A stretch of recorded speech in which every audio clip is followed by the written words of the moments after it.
converting learning into action is one of the greatest things we can do. We can take parts from every bit of learning we study or do. We can make ourselves a better person by incorporating the strategies from other people. And the beauty of it as well is that you can take the good parts from one person, take the good parts from another person to form the perfect person of yourself. That's what the goal is you want to take all the best parts of people and put that into your character. It's like if you read Can't Hurt Me by David Goggins, it's a great book, one of my favorite books.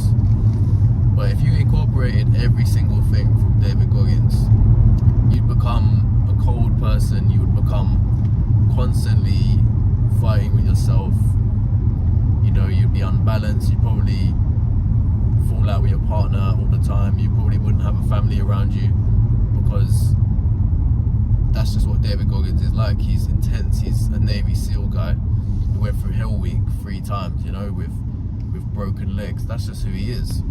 So if you incorporated every single thing from David Goggins, you'd become a dickhead, to be honest, you would. But if you incorporate some things from David Goggins, so in those hard times when life gets tough, to eat that up and go, you know what, this is what I thrive off, this is time to unlock the beast.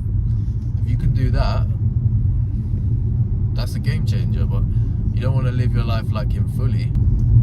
And then if you read a book from Jordan Peterson, for example, there's a lot of stuff we can incorporate from Jordan Peterson. But if you lived your whole life like Jordan Peterson, your life would go in another direction, if that makes sense.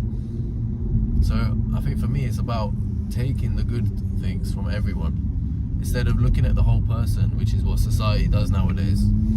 Is they look at the whole person and go, oh, I don't agree with that one thing, I'm not going to listen to him. Like for instance with Jordan Peterson, oh, he's a Zionist, oh no, I don't listen to Zionists, you know, stuff like that. So you're not going to take the amazing advice and practical great advice we can take from Jordan Peterson. You're not going to take that because you don't agree with his political views. So it's about learning to see the good in everyone. There's always good we can extract from people. You know, the amount of strategies I've learned from David Goggins, you know, being in cold water, just unleashing the dog and realizing that, you know, pain, we can embrace pain, you know, but obviously living your whole life like that, of embracing pain, if you lived your whole life like that, you'd find ways to make more pain in your life because you're trying to embrace pain. So it's about being balanced. A lot of these successful people as well is that they're very unbalanced. But we don't need to be unbalanced. We can pick and choose what we want to take from each person. You know, like Tiago Forte, he's like a productivity person. You know, Ali Abdal, he's like a doctor / productivity person. You can take great advice from them, but I'm not going to live my lives like them because they're kind of more nerdy guys. So it's back to the point of extracting all the information that you want to take from people. I saw this in a quote as well. It's like reverse engineer success. Look at a success story, reverse engineer it. Look at their journey.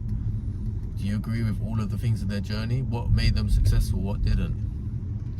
It's like the Kardashians. The Kardashians are multi-billionaires, hugely successful.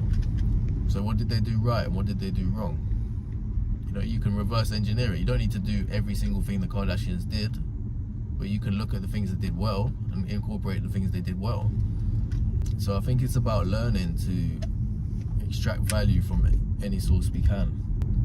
Like I've got a colleague who's, let's be honest, he is a bit of a brain dead guy. He's an older man. He's not with it.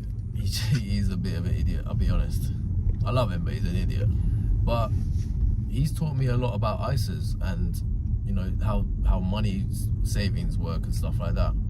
I could have got this information from ChatGPT, but you know, it's useful to sometimes be able to take information from people, to extract. He's not a financial expert, but little things like learning how much tax allowance we get in our ISA, 20k a year, stuff like that, that's useful to know. So it's about being able to filter out all the crap and extract any juice that there might be, if there's any, and then putting that learning into action.